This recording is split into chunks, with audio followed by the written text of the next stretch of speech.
안녕하세요. 책이 있는 글터 서점입니다. 오늘도 5월 첫 번째 주에 새로 나온 책을 추천해 드릴게요. 첫 번째 도서는 암컷들입니다. 진화론의 바이블 이기적 유전자에는 이렇게 쓰여 있다. 암컷은 착취당하는 성이며 진화의 근본적인 차이는 난자와 정자에서 시작된다. 여성은 조신하고 신중하게 모성으로 알을 품으며 이를 차지하기 위해 경쟁하는 남성이 진화를 이끈다는 의미다. 그러나 리처드 도킨스의 제자이자 영국을 대표하는 자연사 다큐멘터리 제작자 루시 쿡은 이렇게 묻는다. 그 말 장담할 수 있습니까? 교수님, 스승인 도킨스를 뛰어넘는 대담한 서사로 암컷과 성, 진화에 대한 생물학의 혁명을 그리며 학계와 언론의 찬사를 받은 문제작 암컷들이 드디어 한국의 독자를 만난다. 암컷의 성과 본성 그리고 진화의 동력에 관한 현대 진화생물학의 발견은 지난 2세기의 가부장적 프레임을 타파하며 일대 혁명을 일으키고 있다. 이 책에서 저자는 마다가스카르의 정글과 케냐의 평원, 하와이나 캐나다의 바다 등을 종횡무진 모험하면서 진화생물학의 최전선을 걷고 있는 연구자들을 만난다. 바람둥이 암사자 레즈비언 알바트로스, 포갑의 여왕 미어캣, 여족장, 범고래 등 수컷보다 방탕하고 생존을 위한 투사로 살아가며 무리 위에 군림하는 자연계의 암컷들의 진면목을 박진감 넘치는 스토리텔링으로 펼쳐 보인다. 무엇이 자연적이고 정상이며 심지어 가능한가? 이 책은 세상에 대한 당신의 기본 전제부터 전복시킬 것이다. 두 번째 도서는 하늘과 바람과 별과 인간입니다. 저자는 기본 입자와 원자에서 시작해 존재의 층위들을 하나하나씩 밟아가며 물질과 생명, 그리고 더 나아가 우주와 인간이 어떻게 서로 연결되어 있는지 조망하며 차갑게만 느껴지던 우주가 물리학자의 시선 속에서 얼마나 따뜻할 수 있는지 보여준다. 세 번째 도서는 단단한 고고학입니다. 지은이는 도구와 함께 발전한 인류의 진화 과정을 이렇게 정의한다. 지금으로부터 수백만 년 전 자연계의 나약한 종 중 하나였던 인간이 돌조각 하나를 집어든 것이 시작이었습니다. 보잘것없던 돌조각이 어떤 맹수라도 거침없이 포획할 수 있는 위력적인 무기로 발전했고, 인간은 동물의 가죽을 비롯해 자연에서 획득한 각종 전리품으로 몸과 삶터 전체를 단단하게 둘러쌌습니다. 지금의 우리는 이 모든 과정을 물려받은 후손입니다. 네 번째 도서는 다윈의 미완성 교양곡입니다. 문화는 우리를 나머지 자연으로부터 분리시키는 거대한 장벽처럼 보인다.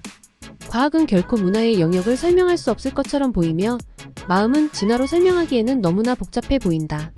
그러나 이 책에 따르면 마음과 문화는 서로를 서로에게 적합한 형태로 빚어내는 공진화의 산물이다. 다섯 번째 도서는 웃음이 닮았다입니다. 유전에 대한 모든 이야기가 경이롭다. 마이너스 찰스 다윈 우리가 개발한 것은 생명의 암호를 수정하는 도구였다. 마이너스 제니퍼 앤 다우드나 과학 저널리스트 칼 짐머는 첫 딸의 탄생을 기다리면서 유전 질환의 가능성을 알게 되자 노심초사한다. 예일 대학교 분자 생물물리학 및 생화학 겸임 교수인 짐머는 디스커버에서 과학 저널리스트로 출발해 과학 저술가로서 최고 영예인 내셔널 아카데미 과학 커뮤니케이션 상을 비롯해 수많은 상을 받았으며 코로나19 팬데믹 사태 심층 보도로 퓰리처상 공공서비스 부문을 수상한 뉴욕타임스 탐사 보도팀 일원으로 활약하기도 했다.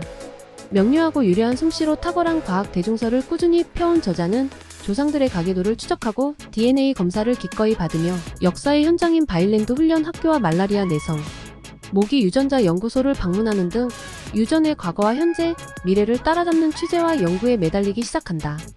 무사히 태어난 아기 샬럿의 얼굴 사진과 아내 그레이스의 아기 시절 사진을 나란히 두고 그 닮은 모습에 경탄한 저자는 딸의 웃음소리에 유전 형질이 귀에 들리는 것 같았다고 고백한다. 웃음이 닮았다. 과학적이고 정치적인 유전학 연대기 시 헤즈 허머더즈 레프 더 파워즈 피 언드 포텐셜 오브 허레더티는 저자의 딸과 아내가 웃는 모습이 닮았다는 데서 착안한 제목이다. 인류는 오래전부터 자식이 부모와 닮았지만 똑같지는 않다는 형질이 유전된다는 놀라운 사실에 주목해왔다. 이 발견에서 유전학이 탄생하고 중대한 의학적 발전이 이루어진 동시에 우생학과 인종주의 같은 해로운 유사과학을 낳은 것도 사실이다. 칼 짐머는 밀접하게 뒤얽힌 유전과학과 유사과학의 역사를 추적한다. 이렇게 쏟아지는 말들은 샬럿이 지금은 비록 이해하지 못하지만 발달하는 뇌에서 언어 능력의 바탕이 될 것이다. 샬럿은 우리에게 영어를 물려받을 것이다. 물려받은 세포 속의 유전자와 더불어 이 아이가 나에게서 어떤 DNA를 물려받았을지 묻고 걱정하는데 내가 얼마나 사로잡혀 있었던가.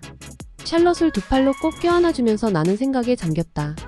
이제 이 아이가 어떤 세계를 물려받게 될 것인가. 여섯 번째 도서는 꽃으로 토지를 읽다입니다. 토지는 총 20권 분량의 600여 명의 등장인물이 나오는 대하소설이다. 꽃으로 토지를 읽다의 저자 김민철은 서희와 최찬판대, 사람들을 비롯한 주요 인물의 성격을 꽃의 특성과 연결지어 인물들의 서사를 돋보이게 했다. 작품 속에서 인물들을 묘사하거나 그들이 등장할 때 함께 나오는 꽃을 찾아 25편의 글을 썼다. 꽃을 설명하면서는 저자가 직접 찍은 135장의 꽃 사진도 담았다. 7번째 도서는 낙원의 몰락 티베트 이전의 샹그릴라입니다. 몰락이라는 재앙은 한 번에 오지 않는다고 말하는 저자는 낙원의 몰락의 이유로 근대화의 실패, 불교 사원의 위상과 경고성, 섭정할굴이라는 통치자의 부패와 타락, 마지막으로 14대 달라이 라마의 망명 등을 꼽는다. 달라이 라마는 1959년 3월 라사에서 발생한 폭동을 계기로 티베트를 탈출하여 인도로 망명한다. 당시 그의 나이는 16세였다. 티베트인들은 자신들의 땅을 광종이나 최den싱이라 일컫는다고 한다. 깨끗한 눈이 내리는 땅 또는 불법을 지닌 땅이라는 뜻이다. 16세에 티베트를 탈출한 달라이 라마는 현재 90세에 가까운 나이가 되었다. 달라이 라마의 승하 후 후계자를 추대하는 티베트 불교의 특성상 멀지 않은 미래의 티베트는 또다시 국제적인 관심을 받게 될 것이다. 티베트에 대한 저작물이 많지 않은 국내의 실정상 이 책은 낙원에 대한 궁금증을 풀어줄 한 줄기 단비가 되어줄 것이다. 이번 주 신간은 어땠나요? 마음을 움직이게 한 책이 있다면 근처 서점에 가서 둘러보세요.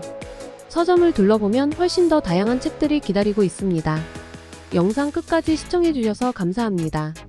좋아요, 구독은 영상 제작에 큰 도움이 됩니다. 감사합니다.